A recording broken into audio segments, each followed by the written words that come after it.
Got it, McGraw. Good morning. Even Trump's supporters are saying that he is sticking his nose in and it's not doing him any good and it's not helping him with his long-term agenda. You agree? Absolutely. I mean, he's every time he does something like this, he's actually, and I say this to every person who voted for him that's trying to continue to defend him.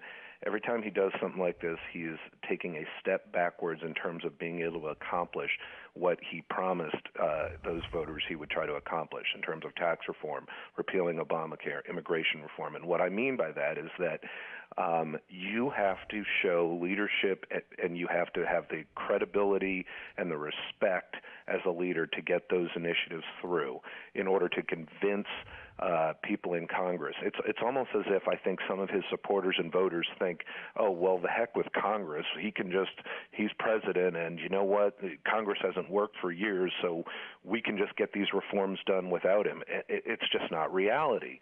And what I would encourage his supporters and voters to do is to not be as detached from reality as Donald Trump is. And I think that he is so far detached from reality that I think it not just borderlines on a mental illness. I think there is something there, and to tweet and to make some of the comments that he makes that are just so unnecessary, so undignified, and so immature and irrelevant is it's just beyond, I think, anything we can even comprehend or have seen before. He's insulting his biggest supporters. If he thinks a travel ban is the best way to go, and his supporters agree with him, and by calling it a travel ban hurts him fulfilling the travel ban, he's not only disregarding that, he's wallowing in, you're right, I'm going to call it a travel ban, and we should go with the first one as opposed to the second one. I mean, he's his own worst enemy, and his own supporters, he's embarrassing. I think it's as if he thinks he is running a country like North Korea or some type of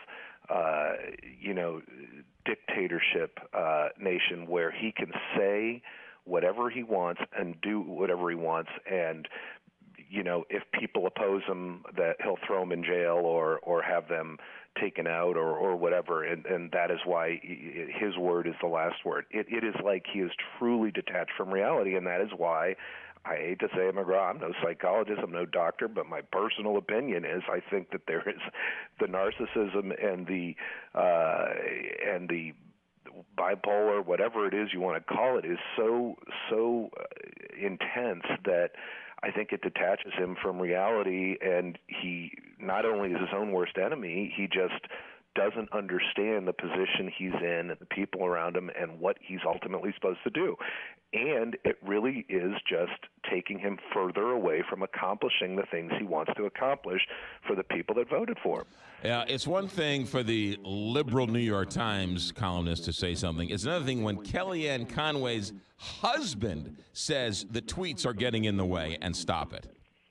Without a doubt. I mean, and this is a guy that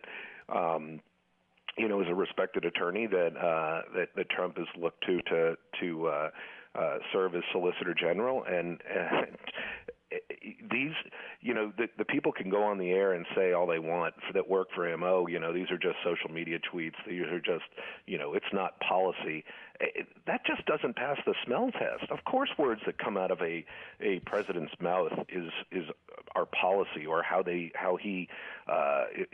messaging, or how he views the world, or what he wants to do, and you have to factor those in. They certainly are going to have some type of legal merit, or can be used legally, in any situation, in any case. And it's becoming just indefensible. I mean, you have Sean Spicer and these others saying, oh, the tweets speak for themselves, and, yes, this is his number one way of communicating with the people. And then when he says something wrong, those people are out there saying, well, oh, no, that's just social media. That's just Trump being Trump. I mean, you can't have it both ways. What do you think the dinner conversation was at Kellyanne Conway's house last night between her and her husband? I mean, all you have to do is look at Kellyanne Conway yesterday on TV when she was being interviewed. She looks quite tired. She looks quite fed up. I know that a lot of them are It's at a point now where they're just trying to ride something out until they can leave, and under credible circumstances and self-preservation. But he operates as if no one is working for him, with him, or around him. And again, it is like a kid sitting in a rubber room imagining that he has the world at his disposal.